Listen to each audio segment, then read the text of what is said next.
Thank you. Thank you. Peace down. Morning. Speaker Sonny Belmonte, President Ramos, Secretaries Padaranga, Nona, and other members of the Cabinet, Dr. Jacqueline Badcock, Ms. Vanessa Tobin, Excellencies of the Diplomatic Corps, our local government officials today present, honored guests, fellow workers in government, ladies and gentlemen, good morning. The United Nations Millennium Development Goals have served as a blueprint for progress for many countries since the year 2000.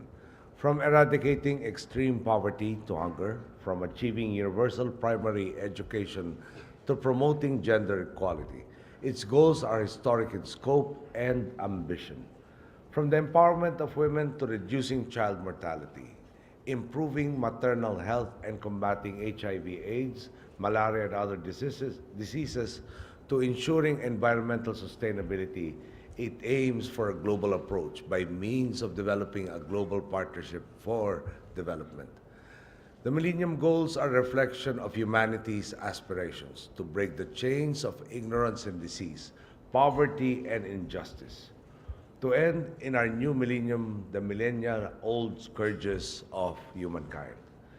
The Philippines' fourth progress report on the Millennium Development Goals is an important instrument in assessing where we now stand as far as the MDGs are concerned.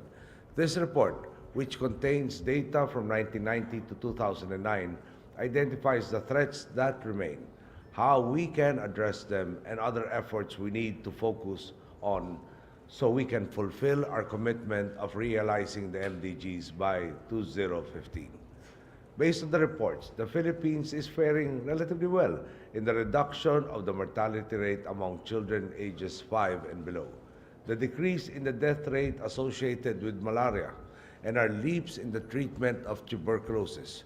We have also been successful in expanding access to safe water and sanitation. This means that despite our economic challenges, we have been able to achieve significant inroads to improve the health and hygiene of our children. An aggressive effort in accomplishing the MDGs is vital, but we cannot do it alone. Reducing poverty, reaching universal primary education, and improving maternal health are three areas that demand more attention, not just from the government, but from every Filipino citizen. To help eradicate extreme poverty, the Department of Social Welfare and Development has implemented the Conditional Cash Transfer Program that provides cash grants to poor families after they have complied with government conditions. This project was originally funded by the World Bank, is now also being supported by the Asian Development Bank through a $400 million loan.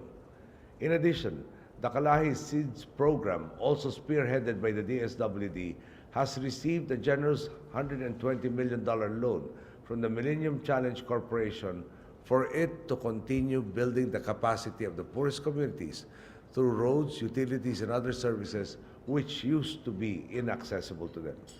These programs enjoy the continuous support of foreign aid groups because they have clearly demonstrated by means of consistent data gathering and monitoring that school attendance rates have risen, monthly checkups have been undertaken, and once severely deprived communities are now able to reap the benefits of sustainable livelihoods. This is clear evidence that efforts to solve poverty are underway and will be vigorously pursued by this government in partnership with the basic sectors. We will do all these by remaining committed to our promise to fight corruption.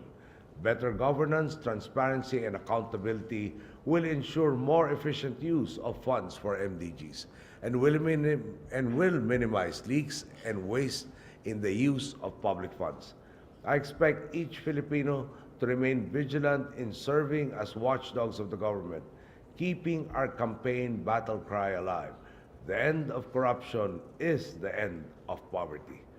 A nation is only as good as its poorest people.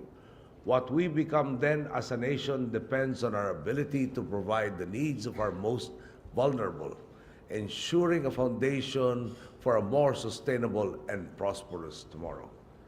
We have already proven that united, nothing is impossible. What we lack in funds, we make up with heart, faith, and a burning and earnest sense of communal responsibility. The Filipino has proven this to the world, time and again. When once we were shackled by tyranny and oppression, we armed ourselves with compassion and achieved democracy. When once our feet were stuck, muddied by the crooked path, we pulled ourselves out and began finally to walk the straight and righteous path.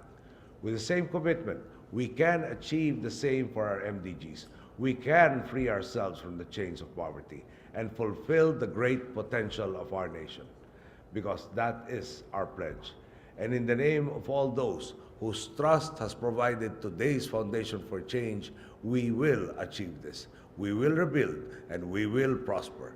The Filipino people deserve nothing less. Thank you and good morning.